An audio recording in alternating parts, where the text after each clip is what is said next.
नमस्कार मैत्रिणींनो, मी अमृता आपल्या आजच्या अजून एका छान अशा व्लॉगमध्ये सर्वांचं खूप खूप स्वागत करत आहे. तर आज एक खूप छान असा टॉपिक घेऊन आलेले आहे जो की सगळ्याच बायकांच्या आवडीचा आहे आणि सगळ्यांना खूप जास्त टेन्शन देणार आहे. तो म्हणजे हा की ब्लाऊज कसा शिवावा, कुठलं डिझाईन करावं, कुठला पॅटर्न करावा. आणि कसं असतं ना, साडीचं सौंदर्य हे ब्लाऊजवरच अवलंबून असतं. बाईचं सौंदर्य साडीमध्ये असतं आणि साडीचं सौंदर्य किंवा जो लुक असतो ना तो ब्लाऊजवरती असतो. त्याच्यामुळं ब्लाऊज कसा असावा हे सगळ्यांनी डिसाईड केलं पाहिजे की कुठल्या प्रकारची साडी आहे त्या साडीच्या, मग त्या प्रकारच्या साडीचा ब्लाऊज कसा असावा. तर एखादी फॅन्सी साडी असते, एखादी आपली पैठणी साडी असते, कॉटनची साडी असते. तर तो साडीचा प्रकार बघून ब्लाऊज कसा असावा हे आपण डिसाईड केलं पाहिजे. तर आपली पर्सनॅलिटी सुद्धा खूप जास्त इम्पॉर्टंट असते. म्हणजे आपला आउटफिट कसा आहे, आपण किती प्रेझेंटेबल दिसतो, घरात राहतो, गृहिणी आहेत म्हणून उठलं की सुटलं कसं पण गाऊन वगैरे अडकून बसायचं, कसा तरी अवतार घेऊन बसायचं, हे योग्य नाही. आपल्या नजरेत आपण व्यवस्थित असावं, आपण परफेक्ट असावं. घरात अचानक कोणत्याही वेळी कोणीही आलं तरी आपण एकदम प्रेझेंटेबल दिसलो पाहिजे, असं राहायला हवं. लोकांना दाखवण्यासाठी नाही, पण आपल्या नजरेत आपण किती व्यवस्थित आहोत हे आपल्याला पण थोडंसं वाटलं पाहिजे की नाही बाबा ठीक आहे, व्यवस्थित आहे. गृहिणी आहे म्हणून काही पण कसं पण असं नाही करायचं. त्याच्याने आपलं पण मन प्रसन्न राहतं, फ्रेश राहतं आणि खूप पॉझिटिव्ह राहतं. गृहिणी आहे तर त्यात काय झालं, ऑफिसला जाणाऱ्या बायकांनीच व्यवस्थित राहायचं असं थोडी कुठे लिहून ठेवले आम्ही. गृहिणी पण काही कमी नाही आहेत, एकदम व्यवस्थित अप टू डेट असं राहायला पाहिजे. मला तरी असं वाटतं. ड्रेस तरी घातले तरी कॉटनचे, एकदम सिम्पल, सोबर, व्यवस्थित, जास्त फिट्ट नाही. काही बायकांना ना खूप जास्त फिट्ट कपडे घालायची सवय असते, ते इतकं घाण वाटतं आणि खूप जास्त विचित्र वाटतं. म्हणून खूप जास्त फिट्ट नाही घालायचे, एकदम सैल, लूज आणि व्यवस्थित आपल्याला कम्फर्टेबल वाटेल कामात पण, घामात, गरमीत कसंही उठता यावं, बसता यावं अशा पद्धतीचे कपडे घालायचे. म्हणजे आपण कसं नेहमी छान दिसतो. तर मी आज ब्लाऊज विषयी सांगणार आहे. म्हणजे ॲक्च्युली मी मागच्या 2-4 दिवसात एक ब्लॉग टाकला होता, लेहेंगाविषयी ब्लॉग. तो लेहेंगा घागरा मी घेतला होता जो की मला खूप स्वस्तात भेटला होता. तर त्याचा ब्लाऊज शिवायचा आहे मला, मी तुम्हाला त्या ब्लॉगमध्ये सांगितलं सुद्धा होतं. तर मग ब्लाऊज शिवताना मी पहिलेचे ब्लाऊज काढले मापाला, कुठला ब्लाऊज देऊ शिवायला मापाला, स्टिचिंगला. त्याच्यावरून मग सगळ्या गोष्टी नोटीस केल्या की हा ब्लाऊज असा आहे, तो ब्लाऊज तसा आहे, कुठला कमी आहे, कुठला जास्त आहे. तर मग विचार केला चला आजच्या ब्लॉगमध्ये हीच एक गोष्ट शेअर करावी, कारण ब्लाऊजवरतीच साडीचं सौंदर्य डिपेंड करत असतं. म्हणून मग तर फॅन्सीच्या साड्या असतात ना, फॅन्सी म्हणजे कशा वर्कवाल्या एकदम पातळ असतात, ट्रान्सपरंट असतात, की ज्याला आपण वन साईड पल्लू त्याला छान दिसतो. जी की इंस्टाग्रामची खूप ट्रेंडिंग साडी आहे. आता मी तुम्हाला दाखवते, कारण तेच ब्लाऊज मला मापाला द्यायचे म्हणून मी ते काढणारच आहे. तर त्याच्यामध्ये काय करायचं, आपण वन साईड पदर घेतो. तो पदर पण ना असा एकदम चिपकून नाही घ्यायचा. इथं तुम्हाला दाखवते मी, जसं की आपण असा पदर घेतो ना, तर तो पदर आहे ना असा एकदम इथं चिपकून नाही घ्यायचा असा. आणि ब्लाऊजचे गळे सुद्धा ना इथे शोल्डर थोडासा कमी ठेवायचा. फॅन्सी साड्या आपण पार्टीवेअर साड्या कधीतरीच घालतो, नेहमी रोज रोज नाही घालत. त्याच्यामुळं हा पदर आहे ना आपला असा राहतो इथपर्यंत. आणि हा पदर आहे ना असा हलका सुटसुटीत एकदम फिट्ट, 2-4 ठिकाणी पिना लावायची काही गरज नाही, असा घ्यायचा. असा व्यवस्थित इथून आणि असा इथं पण असा थोडासा लूज ठेवायचा. असा एवढा पण इकडे नाही सोडायचा आणि खूप जास्त पण इकडे नाही घ्यायचा.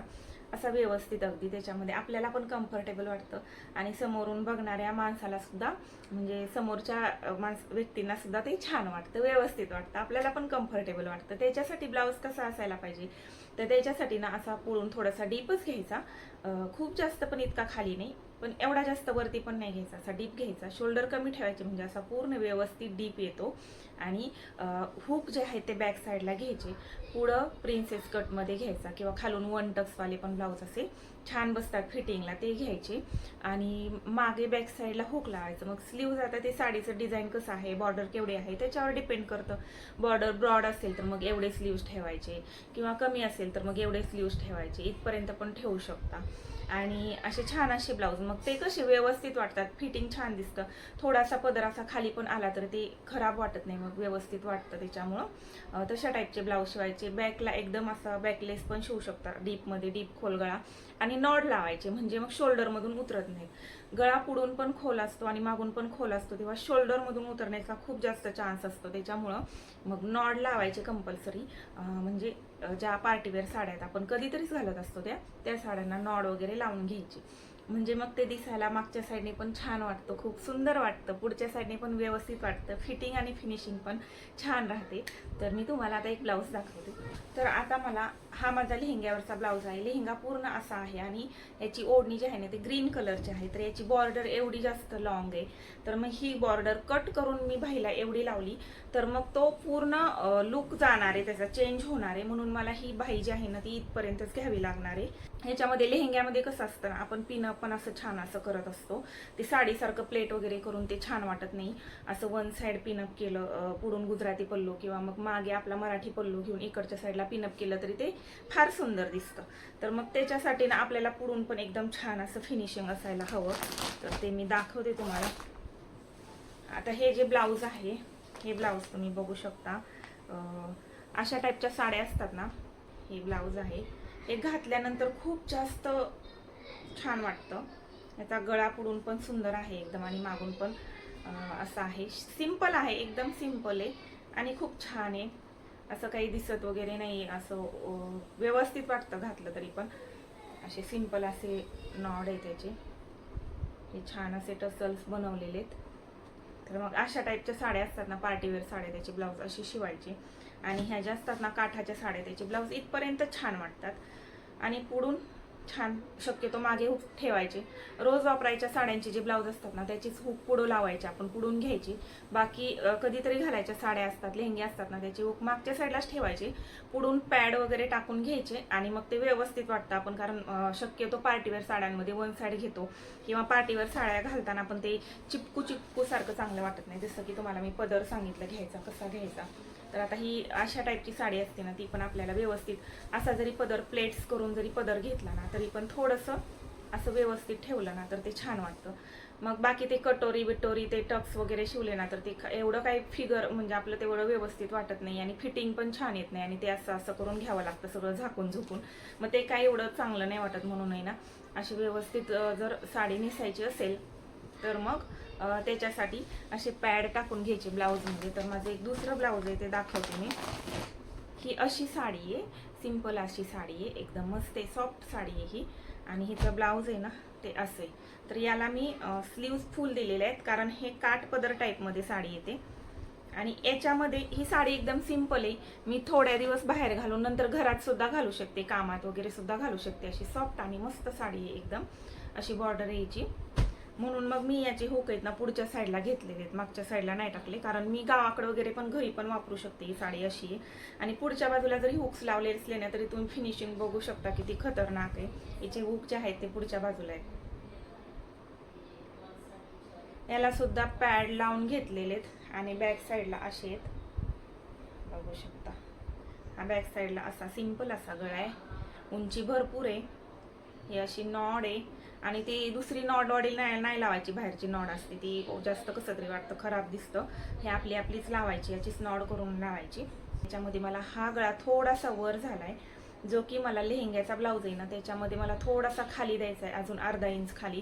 म्हणजे लेहंग्यामध्ये ते एक व्यवस्थित ते तो जो लुक असतो ना एकदम छान असा मस्त ब्लाऊज असं आणि ओढणी घेरदार लेहंगा, तो लुक येईल. एकदम इथपर्यंत केलं तर मग ते आजीबाईसारखं वाटतं.